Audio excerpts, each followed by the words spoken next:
I'm Al McFarlane. Welcome to The Conversation with Al McFarlane. Today is Wednesday, August 9th, 2023. I'm glad to be here and glad to have you along as well.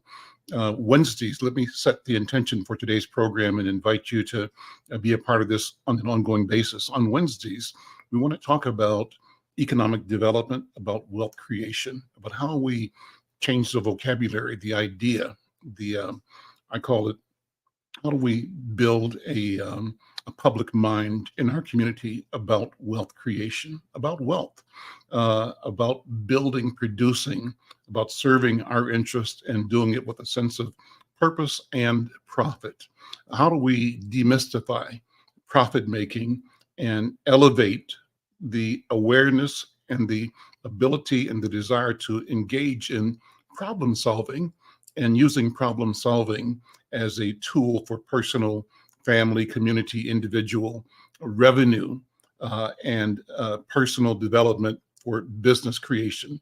You know, it seems to me that too often our communities are described through a deficit lens.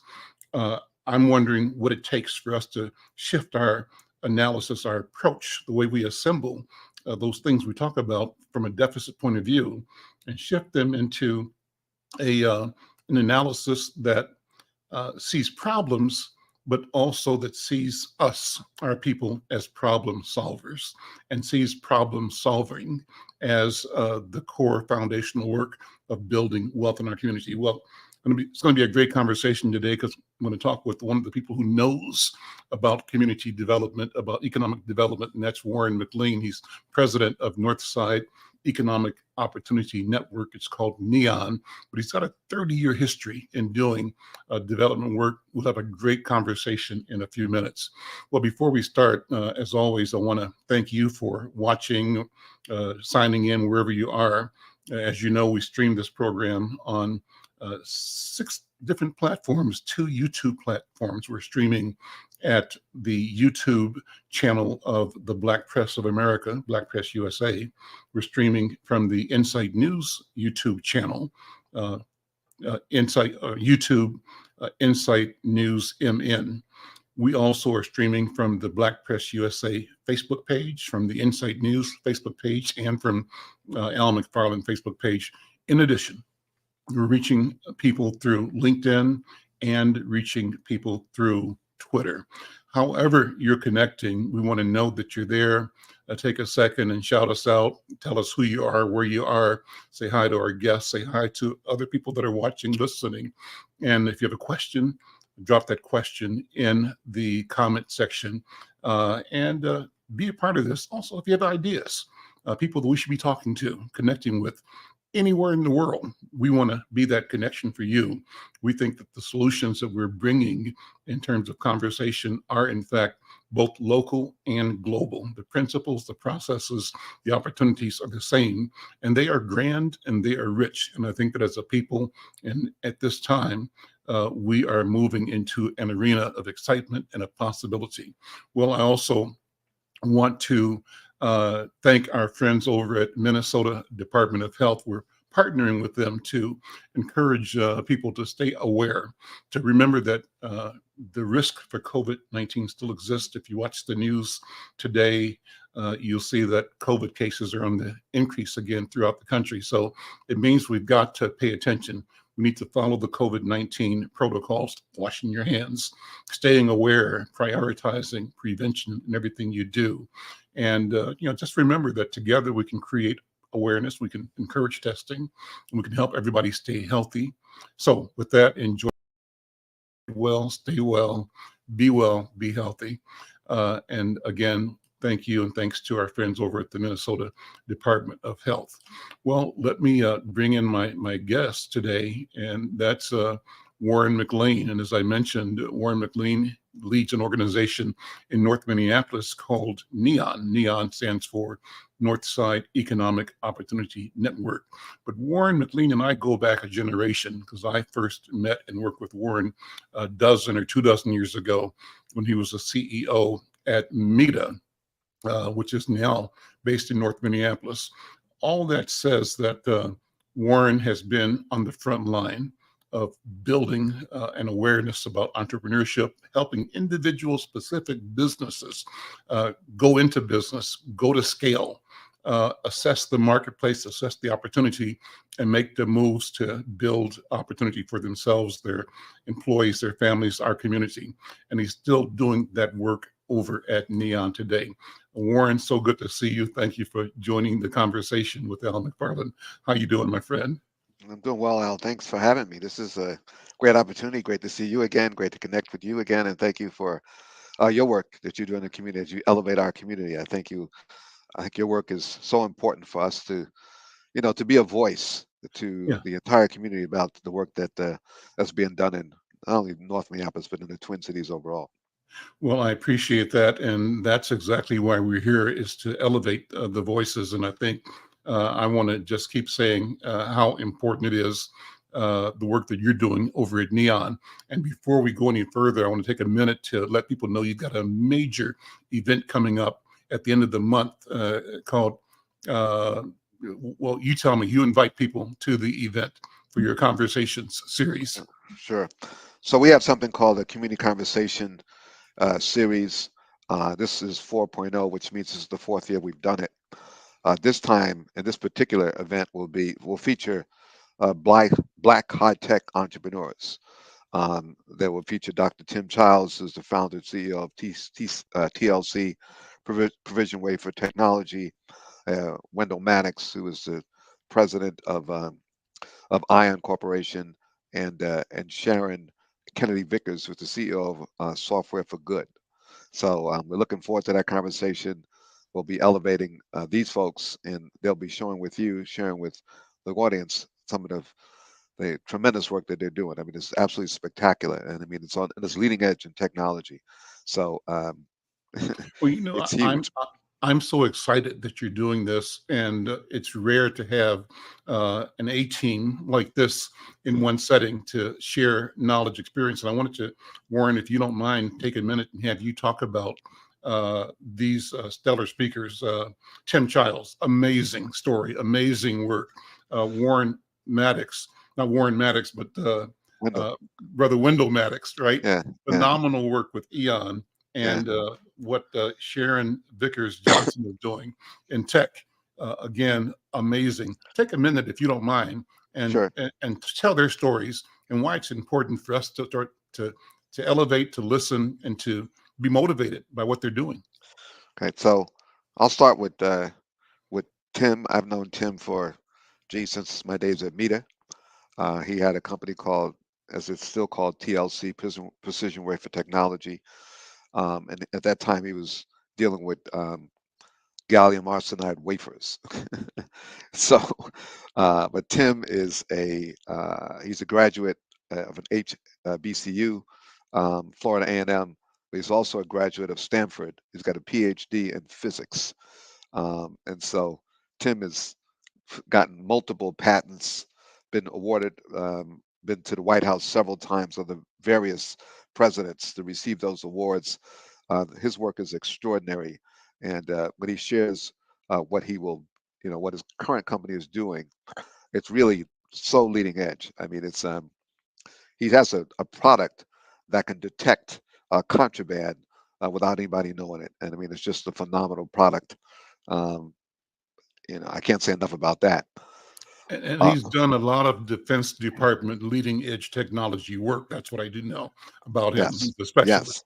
yes, Yeah. yes. He has done a lot of Defense Department stuff with various countries actually as well too. He's been invited to see. I mean, he's visited, by major companies, major governments who've asked him to come and share And his Warren, you knowledge. know what? Let me tell you this as an aside. This is a few years back, but I walked into Cub Foods over in North Minneapolis. I think it was Cub Foods, or it might have been it was Cub Foods. And Warren was not Warren, but Tim was sitting at a table in the entryway of the grocery store, recruiting kids and telling them about science and technology. And so here's a guy that's dealing with the global, Yeah, advancement of science, of knowledge, but he's taking the time to go to a neighborhood grocery store and sit at a folding table and invite kids to know about, learn about, elevate their experience, and to understand the power of the future that technology can provide. That was amazing. So just that That's aside, that's fabulous. that's And the guy I know. yeah, he has a foundation, in fact, where he provides scholarships for kids for education in STEM, I think. Um, and then Wendell, I've known Wendell for, again, same about 30 years or so. Wendell has been a government contractor for a number of years in technology. I know he's been a supplier to Boeing and others. Uh, Wendell has the vision to put a man on Mars. What? What? Yeah, I'm not talking about the moon, on Mars. Mars. Okay. So I'll let Wendell talk more about that. But Wendell has been around for a number of years. He's been very successful. He is actually going to relocate a portion of his company into North Minneapolis intentionally. He's going to provide jobs and so forth, and he's in the process of doing that, which is phenomenal. And he's homegrown. He grew up in North Minneapolis. Um, he's from the community, and he's committed to the work here in the community. So, um, to be quite honest, I know less about Sharon. I just met her. I haven't even met her yet, actually, but I know about her, and I know that she's a leader in AI, Mhm. and so she can talk about what's happening in AI, on how we can use that not in an offensive way, but how we can be offensive about it, using it in a way that promotes our community, that we can take advantage of it and actually benefit from it. So we're excited about all three of them. Actually, tomorrow we're going to have a short conversation to talk about what we're going to talk about on the 30th. But those are the things that we're looking forward to It's with going to be a respect to each one. great program. I'm so glad you're Oh doing yeah. that, and I'm so glad to hear about all of the knowledge they represent, and that we'll be learning about through the conversation. Well, listen, let's take a step back then and talk about Okay. Neon 101.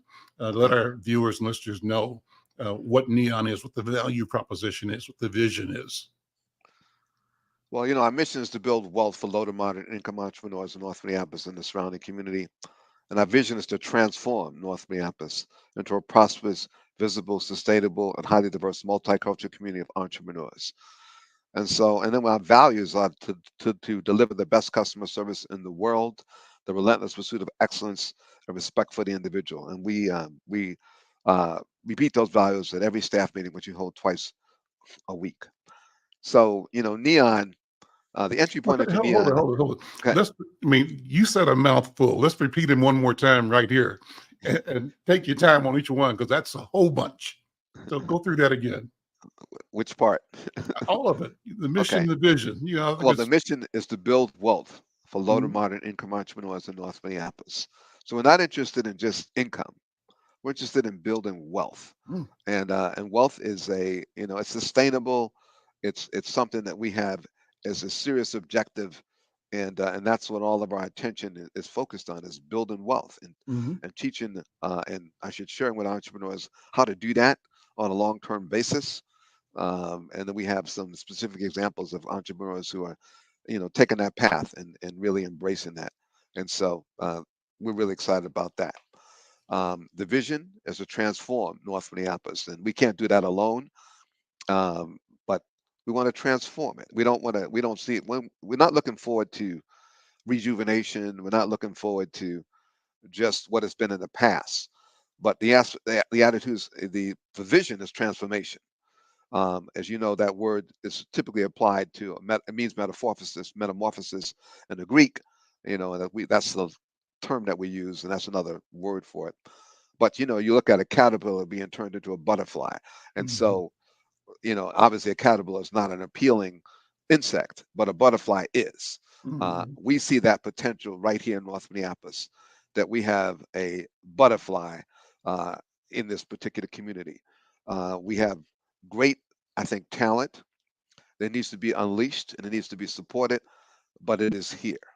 And I think that once that talent is provided the proper resources and the proper encouragement, that this community will indeed be transformed. It's actually going through a transformation right now.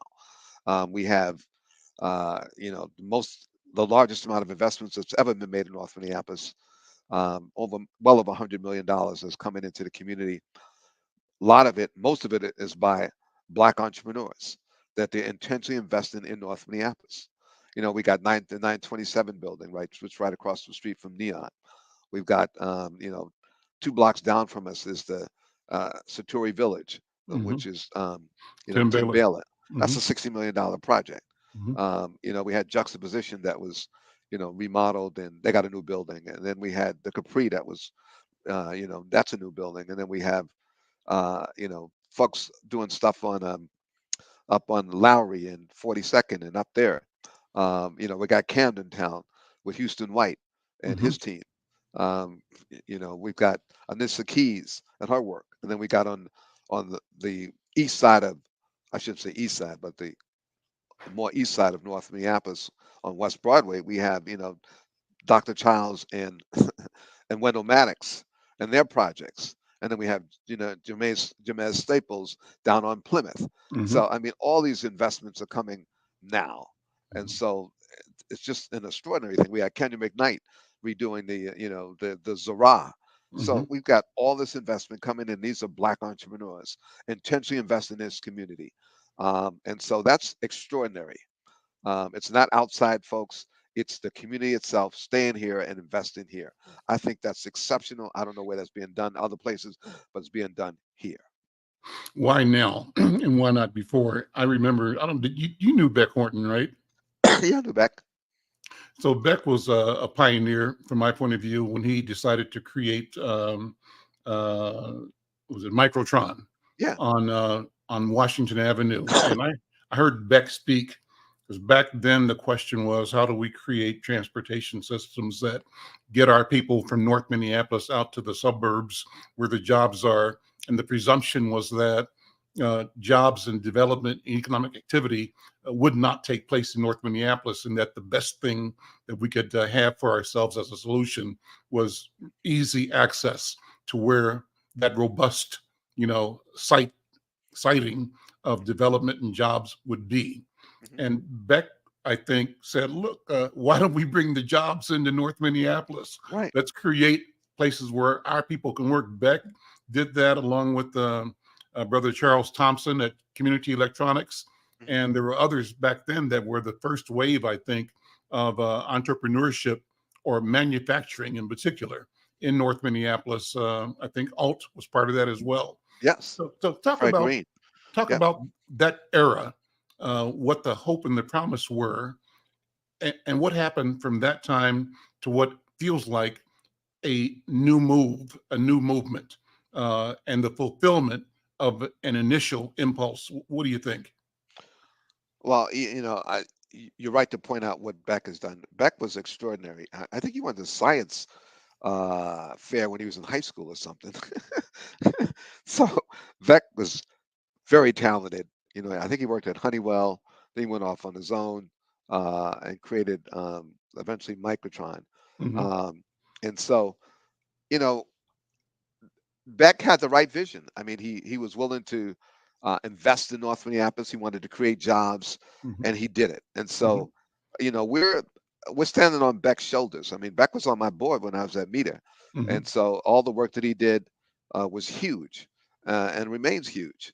And then also, as you pointed out, Alt with Fred Green Hmm. and his work. And so, yeah, those folks were pioneers. Beck led the charge. Um, his company, yeah, I think his first company was Juno. That's what it was. And Hmm. so Juno was successful, and then he brought Microtron into North Minneapolis to create jobs. So that he's an excellent example of doing that. And the key was in manufacturing. And then actually, I also want to point out that Stair Step, Babington, Hmm. had worked out a deal with General Mills, and they brought in I'm trying to remember the name, Cieza. Cieza. Cieza. Yeah. So they were doing food manufacturing at that Hmm. time, and that was a big deal as well. So there've been, I would say, lots of embers that have been, started, and folks that have created those opportunities. And so there's a legacy of this kind of work. I think what you have now is we have more folks that I think have capacity that we Mhm. didn't have before. I think you have, there's more of a groundswell of that. So I mean, there was, there was Bex, Fred, and Fred is actually helping Dr. Childs today. Okay. Um, so he's still, that kind of, the benefits of Network. that are still there. And Mhm. so, but you have now more of a groundswell of that. There's more folks that have the capacity, have the vision, and also attract and are able to attract resources to do it, which we didn't have in those days. So that's a big step forward that we didn't have then, that we do have now. And there's also more resources coming into the community. I think with this past legislative session, I want to give a shout out to Senator Bobby Joe Champion, Yep. who did something that is absolutely extraordinary. Um, I'm going to tell you that he got major dollars devoted to not just North Minneapolis, but to the underserved communities. I would say North Minneapolis, South Minneapolis, and St. Paul. But a good portion of that comes to North Minneapolis. It's coming through Neighborhood Development Center and META, but he got that done, and I think Mhm. that legislation is absolutely extraordinary. And he needs to be applauded for his leadership in doing that. He made it happen. He's the president of the Senate now, and he's used that role, hallelujah, to really help the community. It's just exceptional. I think other people around the country are looking at what has been done through this legislative session, with the kind of leadership that Senator Champion has demonstrated. Well, that's amazing, and I think you're spot on in laying the credit at his feet. He would not take it. He would say he was part of a team, including people like Representative Agbaje and Representative Fooley and other members of the legislature. But I think you are right in saying we need to give credit and shout out Senator Bobby Joe Champion, a North Sider, again, for taking the leadership and pulling a system that produces resources for our community in ways that we haven't before. Warren, I look at, I live on Thomas Avenue in North Minneapolis. I've lived here since '73.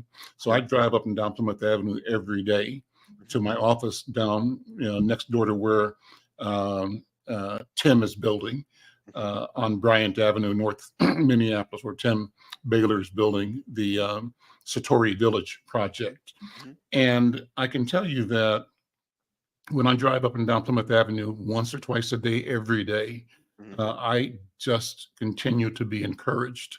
And I'm Mhm. encouraged by looking at the magnificent building that Richard Copeland initiated, and that Oh yeah, Babington and brother David McGee. Yeah, McGee are holding down at, and that's we call it the Thor building. It has a yeah, different name. It's a yeah, regional center. yeah. But the Thor building, I look across the street at what Stella uh, Whitney West is doing Right. in building this phenomenal campus Yeah, for health yeah, and wellness and well-being for yeah, North Point Health and Wellness. I remember the extraordinary work that Clarence Hightower did in bringing on a $6 million facility on that corner for the yeah. Urban League, right? Yes, And I yes. have to applaud what the Estes family has done, creating this new uh, uh, funeral service and chapel. And so Yep. I see all this, and then Urok is there. Yeah, yeah. Remember when it was the strip mall It was a and strip mall. Lucille's Kitchen and the grocery store and Yeah, the yeah. phone center? King's Supermarket used to be there. Kings, yeah, Kings was there, and J.C. Clark Pharmacy, and Yeah, Coast to Coast, and yeah, Staten Liquors. But all that stuff has emerged now, yeah. and even the houses that were built on Plymouth Avenue by the two partners that were in Molar Construction Okay. ended up being developers, and that Yeah. was one of my brother's names. You know who I mean? The two guys that built Plymouth Avenue residential facility. But Plymouth is beautiful. It really Yeah. is, Mhm. and there's still a lot of vacant land, a lot of room to grow and to Yeah. go. So Yeah. so I think that kind of amplifies what you're saying about the opportunity at hand. What do we need to do to seize the moment? I think we have. but there's more that can be done. And what are you doing? What's Neon doing to facilitate the most aggressive forward movement for economic building, wealth building in our community? Okay. Before I do that, I actually do want to give a shout out to Representative Agbaji and Representative Fuli. Representative Agbaji actually authored our bill in the House Mhm. for this commercial kitchen and food incubator. So I definitely want to give a shout out to her and her leadership on that Okay. as well. And then Representative Fuli is also the chairman of the Capital Committee for the House, and I want to applaud him for his leadership as well. So I don't want to give short shrift to them because they also were huge Yeah. in making this happen as well. Yeah. So thank you Yeah. for pointing that out. In terms of our work, we have a Black Developers Fund that's exclusive for Black entrepreneurs, and it's designed to really, bring the vacant spaces in North Minneapolis, bring them back into utilization. So what we discovered a number of years ago that there was like 100 vacant properties. They were too small for the white developers, but the Black developers didn't have the resources to actually access and build on those particular properties. What we do now is the city has a program that reimburses you if you get the development going. The Hmm. problem with that is, though, that many of the developers don't have the upfront capital Hmm. to support that development or to actually get it done. So what we do is we fronted them the money as long as we know that the city will take us out. Hmm. And there are projects that are, they're typical. I mean, I could say to you that we've done some extraordinary work in that area. I mean, there's some folks that, they don't have the typical credit scores that would be required to get stuff done. But we are not looking at the credit scores as much as we're looking at the source of repayment. And usually, if we Hmm. have a city, someone saying guaranteeing a repayment, we'll do it. And they may be difficult projects. So, in fact, often all of them are. I should say all of them. Most of them are challenging, to say the least. But anyway, we're trying to encourage that kind of development. We're trying to get these entrepreneurs to be successful in this. And as they, do a two or three projects, then they become skilled at it, and they Hmm. can take on more of those opportunities. And so list some of the examples that you can do, without breaking confidences. Are there any projects that signify or reflect this opportunity that you care to Uh, bring up? And if not, I understand. well, I can't reveal, Yeah. specific names, but I can tell you one project that um, we got a call from the city on a Saturday Hmm. saying, "Can you help?" Hmm. Saturday, okay, Hmm. not a Monday, not a Tuesday, not a Friday, Saturday. Saturday. Saturday. Okay, Yeah. okay. Here's a project. Can you guys do anything? So we looked at the project and we said, "Well, let's see." So what we discovered is the contractor had a project that was half finished, and the contractor that the developer had a project that was half finished. The contractor that he was working with was subpar. Hmm. And so what he found is that the contractor was billing him for things where the work wasn't completed or it was shoddy workmanship. Hmm. And Hmm. so as he went to the contractor, to deal with him on that, then he stopped hearing from him. So the guy abandoned the project in the middle of it. And so the question is, who's going to do this? Well, nobody's going to do that. I mean, Hmm. the banks wouldn't touch that with a 10-foot pole. I mean, just Hmm. they wouldn't touch that. So we said, if the city will support us, we'll help. We'll give them we'll lend them the money. So we found a new contractor. We vetted the contractor, Hmm. so we knew that he could execute. Once we did that, we then funded him the money, and then we got a bank to take us out. Ah. And the bank at some point balked a little bit. We said, no, you agreed. and we anyway got the project done. The bank took us out. It was a $200,000 project. Okay. Oh, wow. Okay. That's Okay. great. Uh, Mike V is one of our regular listeners. He's joining us from out east. I think he said we need more technology impact labs in predominantly Black neighborhoods to create the DEI that aligns with our interests. And our building, and we need building technology that creates the collective wealth that our community needs. So thank you, Mike V, for that observation. Care to respond to that, Warren? I agree with him. That's why we're elevating technology. I mean, Mm-hmm. we want to make sure one of the things that we want to do is change the culture in our community.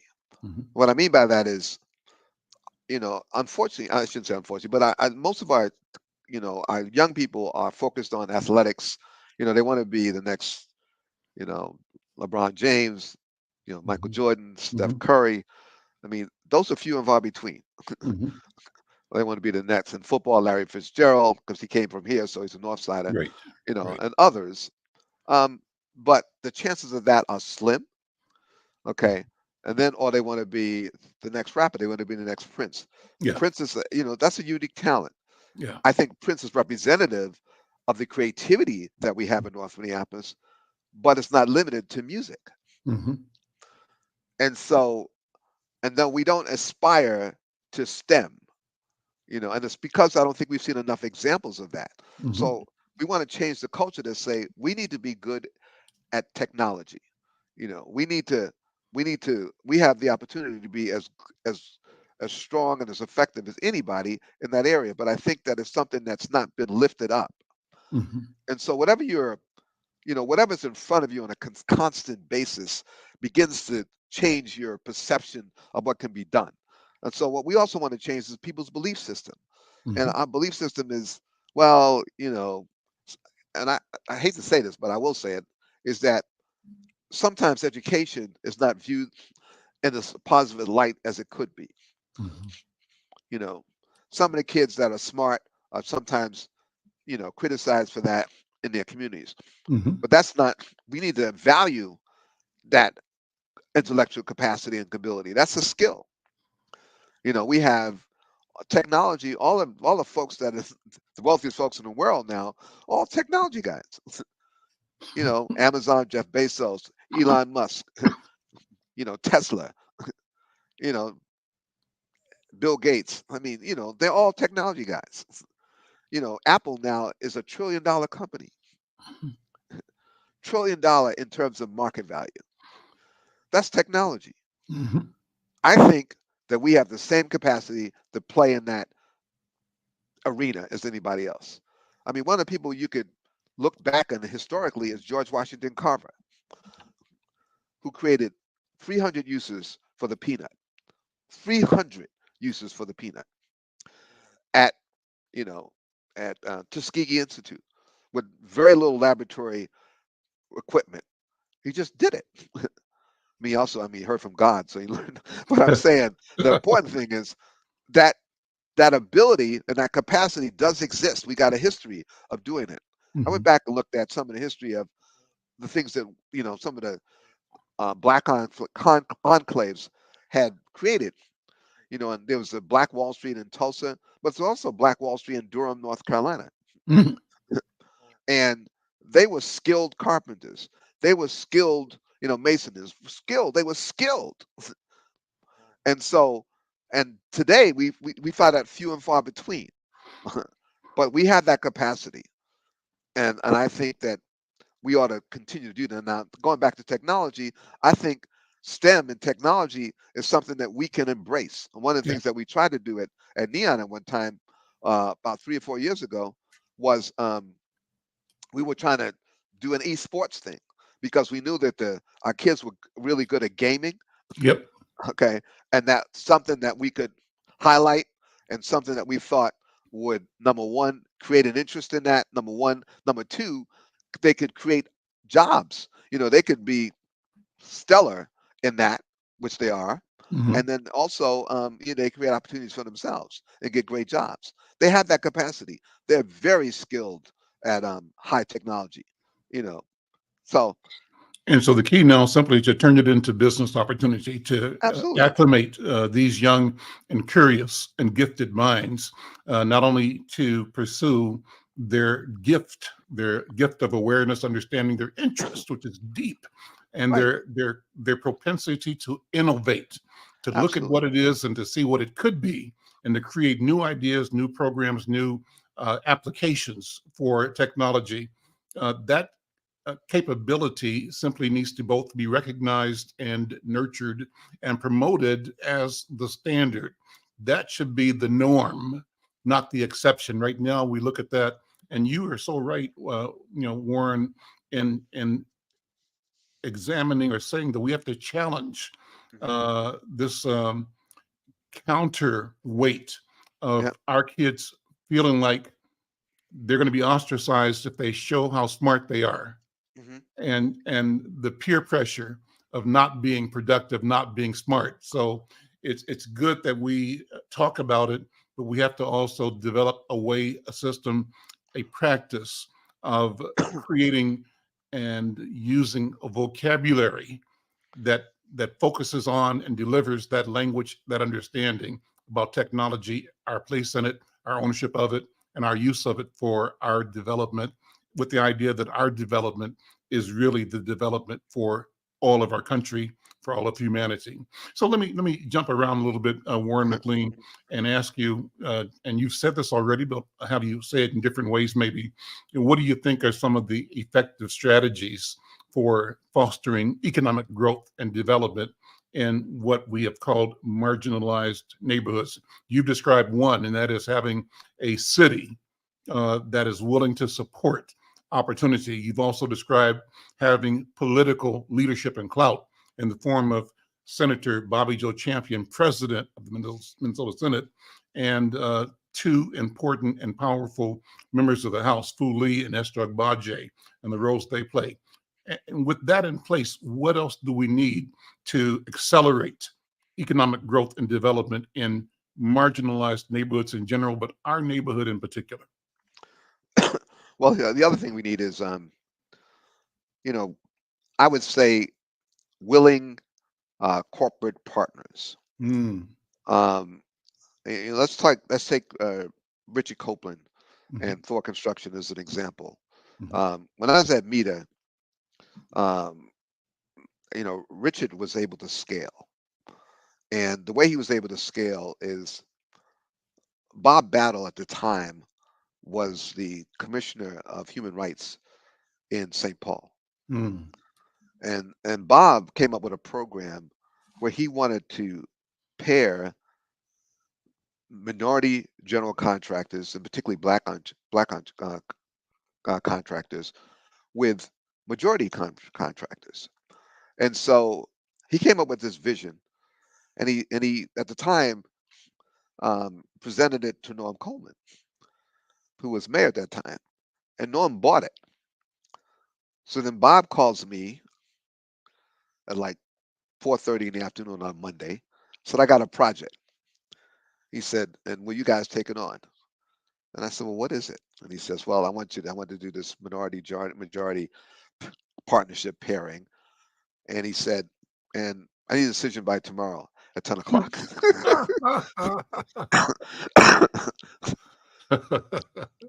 So, I got back to him, said yes. The next morning, this was Monday. Tuesday, I said yes. Wednesday, we're in Mayor Coleman's office. Mm. And then Mayor Coleman says to me, Warren, I'm behind this program. I just don't want any failures. So we worked together. Norm, put his deputy commissioners on it. Anyway, let's just say we fostered a partnership between Thor and Mortensen, Mhm. and they built the Excel Center. They Yep. built the Science Museum. Yep. They built, and Sharon Sells Belton on her leadership, they built the Minneapolis Convention Center. All that helped Thor scale. Okay. Mhm. Mhm. So there are a couple things that happened. Number one, there was a partnership Mhm. because that helped them transfer knowledge. But Richard wasn't a sub. He was a general contractor. Mhm. So there was a lot of opportunities created for the subs as well, Mhm. because Richard had a heart for the community. But you also had the city owned the jobs. So they determined who won. So they could scale because the requirement was you need to have a serious partnership with a minority contractor as a general, not as Hmm. a sub. Right. Okay. So so I'm saying there that the position there is the collaboration that allows folks to scale, and I Mhm. think that can happen in the private sector as well.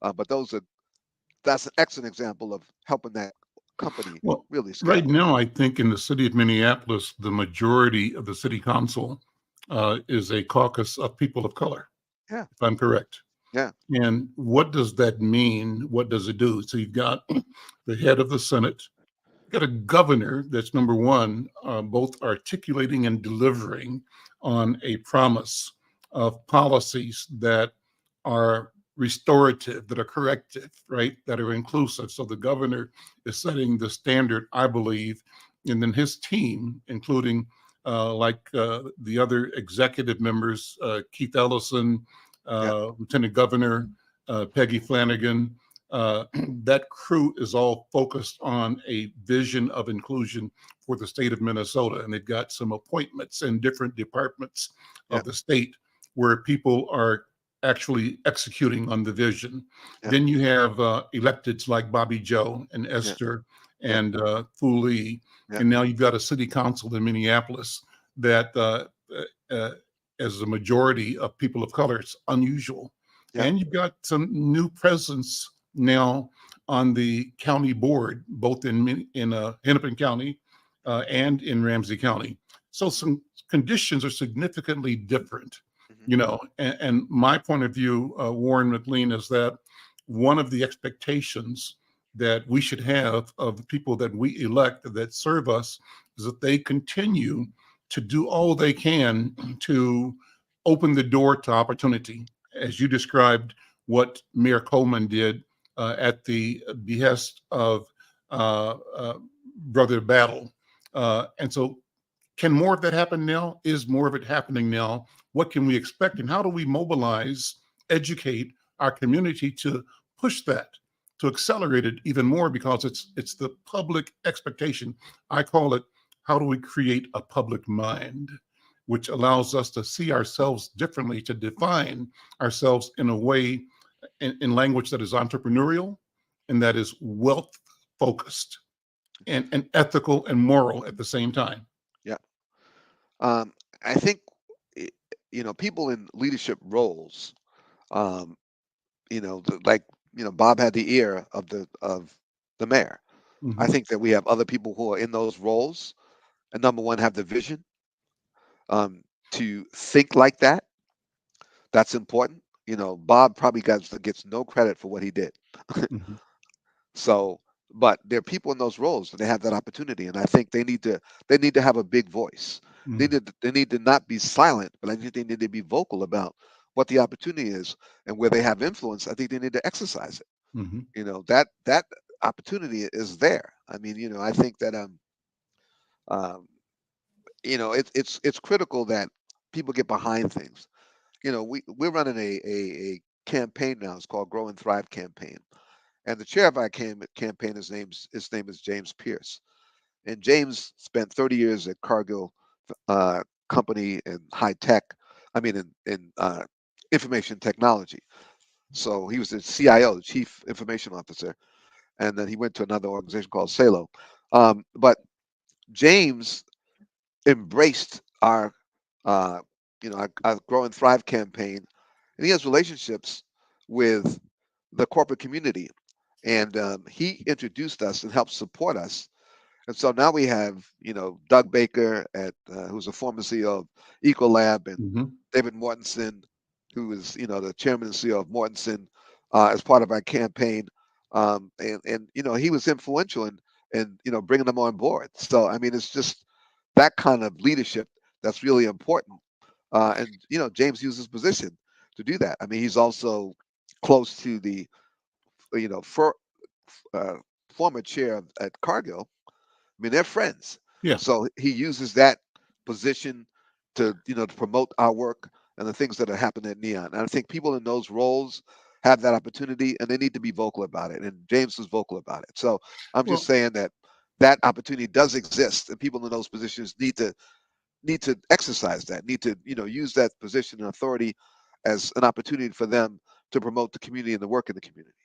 Are some hesitant? And if they are, why? And what can we do to help remove hesitancy and to encourage, confidence where it ought to be used to deliver to our community?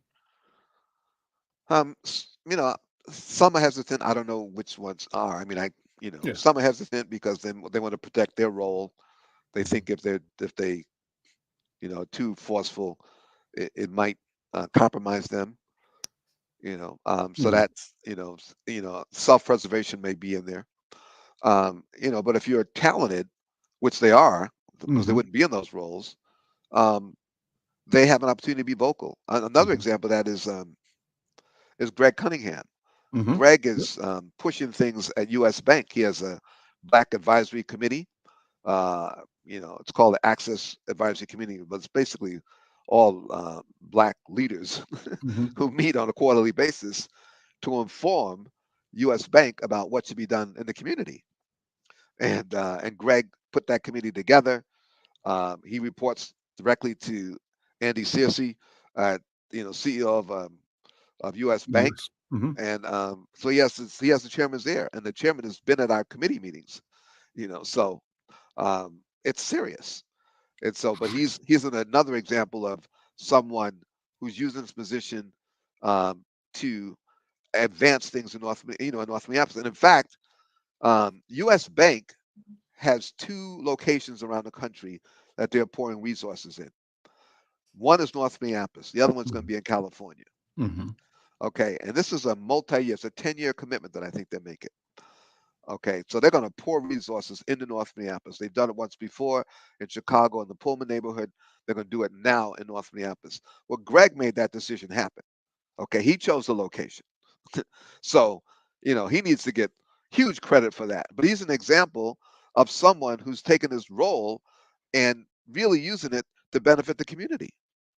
I think it's also important that you mention, Warren, some of the companies that have responded, and my idea is that give them credit Yeah. for stepping up to the plate and supporting, engaging, responding in ways that deliver benefit for our community. So you might want to, give some shout outs to some of your supporters or companies that you think exemplify the proper response that benefits both the company, its product, its brand, and the community. Are there some that stand out to you? Well, you certainly got to give credit to Target. I mean, Target is working with Houston White, developing his brand. I mean, Houston is going to be, I don't know, all over the country with his work. I mean, that's extraordinary. And they're serious about that partnership. I think Houston and Brian Cornell have a personal relationship. I mean, it just tells you that the CEO is committed. I think when Brian got some CEO award, Houston was one of the speakers. Mm. Okay, so that indicates, the seriousness of that relationship. Hmm. So he's a great example of, Target's a great example of doing that. General Mills, a phenomenal partner. They've been a great partner to Neon.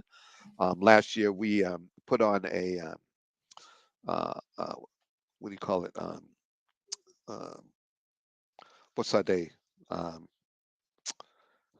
it'll come back to me. But anyway, we put on this event together that they Hmm. that they hosted Mm. at their campus, and they chose 12 to 14 of our entrepreneurs.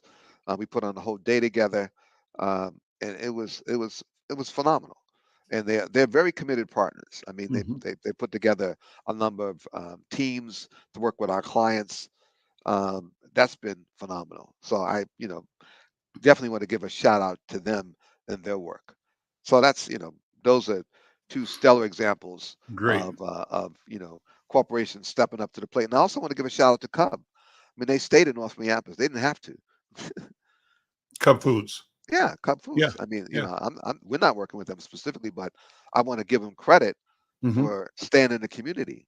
They Hmm. could have abandoned the community like everybody else, and they had an excuse. We had obviously the civil unrest. Right. Their store got damaged, but they didn't leave. They stayed here and supported the community, and I want to give them credit for that. So those are examples of folks that are really committed I mean, there are others I'm obviously probably leaving out, Sure, but sure, sure. and Well, those are good examples. those are good Warren, let me examples. switch for the last 10 minutes here and talk about Warren McLean, Okay. your training, your study. You know, reflect, if you would, on the 5-year-old Warren McLean. Think back on who that child was and how you looked at the world, and the family that you were in and the place that you were in, and how your dreaming began as you remember it, and how you, in retrospect, see things then that set you on path for where you are today. 5 years old, man. Gee. Well, first of all, I grew up in the projects in Harlem, and so in fact, my project was one of the oldest in the country. It's called Harlem River Houses. It was on, if anybody knows anything about New York City, it used to be called right off of 7th Avenue, which is now called Adam Clayton Powell Boulevard. It's not far from, if you folks are familiar with basketball at all, the Rucker tournament is played like 6 blocks away on 155th Street. So um, it's just, that was where I grew up. Uh, grow up in the projects was, at that time, it was just fun. I mean, in terms of, there was kids all around. Uh, as I used to use, I like to use this term, was a constant din of activity. Uh, my family, you know, you know, I would just like to say my parents were hard workers. My mother worked as a chambermaid in a hotel. She did that for many years, 30 plus years. My father was a baggage checker at Greyhound. He did that for 30 plus years. So they had a very strong work ethic. And they particularly were emphasized education. My mother used to say to me, if you could, if you're qualified, you can do anything. And so she said, you need to have the right education, and she emphasized that. So, I mean, whenever there were school conferences, they always went. Mhm. So, they were parents that were definitely involved in my education in particular, and so that was really important to them. And they placed a high value on it. And I got the message. So, Where were they from? Were they native New Yorkers, or what's your lineage? What's the genealogy? um, my mother's from South Carolina, Charleston, South Carolina. Actually, Johns Island, South Carolina, which is a little, rural area that was not right next to Charleston. My father's from, I won't say Raleigh. He's from Sanford, North Carolina, and so they used to tease each other. My mother used to call him a Tar Heel. Anyway, uh, so they're both from the South. They came Mhm. up to New York City. They migrated to New York City, but they, like I said, they were both very hard workers, and I mean, and they worked to work early. So my mother and father probably left for work at 6:30 or 7 in the morning. And they were there. In fact, my father started at 7, so that means he left at 6:30 or something to take subway down to Mhm. his place, and and then actually he got me a job there for 2 summers working there, so that was helpful to me as well. I mean, I really learned hard work doing that because you're lifting bags off of buses, and it's a challenging job. Sure. But anyway, you appreciate it. But the thing that they instilled in me was a work ethic. That was the most important thing, and then vision. You know, my, my mother actually bought a house. Okay, Mhm. and we were in the projects, and one of the things of the projects you couldn't have, if your kids reached a certain age, and my brother was about to turn 18 or so, they had a limit on income or how many residents could be in a place. And Mhm. once your sibling reached a certain age, then your rent increased or you had to move. Okay. And so my mother one day was crying, and I was like wondering why. And it was because of this, that they sent her notice, hey, your son's about to be 18, he's about to leave. And so that bothered her. So she saved money to buy a house. And she bought a house. She saved up 10 grand. The house was $20,000. She put up a 50% down payment. Wow. Okay. Wow. In those days. But she had Yeah. saved her money. We did get the house. We got a 2-family house. But I learned something from that. She had me count the money. Okay, I'm in the 6th grade, 7th grade, and I'm counting this money, and it's 10 grand. And this is 1967. This is 10 grand from someone in Harlem who worked as a chambermaid, which meant that Mm, anything was possible. mm, Okay. And so anyway, that marked me because I saw that she didn't let that stop her. She had a vision. You know, it was just helpful in seeing that and knowing that things were possible. So for me, that marked me and saying, this could be done. And so that was really helpful. Again, they were very, very, again, they had a very strong work ethic. So that was really important to me. My mother used to brag about working 6 days a week. hmm She thought, How did you set your path on finance and accounting and bookkeeping and the money profession? well, when I graduated from an undergraduate school, I learned about this program called the Consortium for Graduate Study in Management. And so I applied and I won a fellowship at the time, but it's a scholarship. And so I figured that, you could probably learn marketing at a company, but I was concerned that if you didn't understand finance, um, that would be difficult to learn. And I wanted to learn it in a classroom. I mean, I wanted to learn, get the familiar what's required to be successful in the financial arena. And my Mm, undergraduate degree was in economics, so I decided, hey, finance would, really be helpful for me, that I could use it at any time and forever. So, hmm Listen, Warren, this has been a wonderful conversation. Thank you so much for taking the time to hang out with me for the hour. I want to take the last minute here to ask you to invite people to the upcoming conversation. And anything else you want to say, here's the time to do it. okay. Well, certainly I want to invite everybody to our community conversation on August 30th. It starts at 4 o'clock. Hopefully, people will come by 3:30 or 3:45, so you're seated. It's going to be a great conversation. These three individuals, I think, are extraordinary.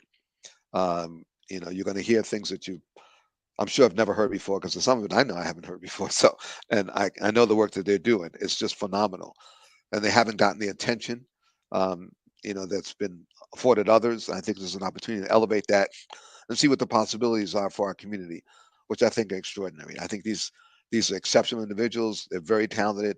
We are very blessed to have them in our community, and they're focused, trying to help right here in North Minneapolis. So that's fabulous. So, Warren, thank you so much. Warren McLean, president of Northside Economic Opportunity Network, NEON.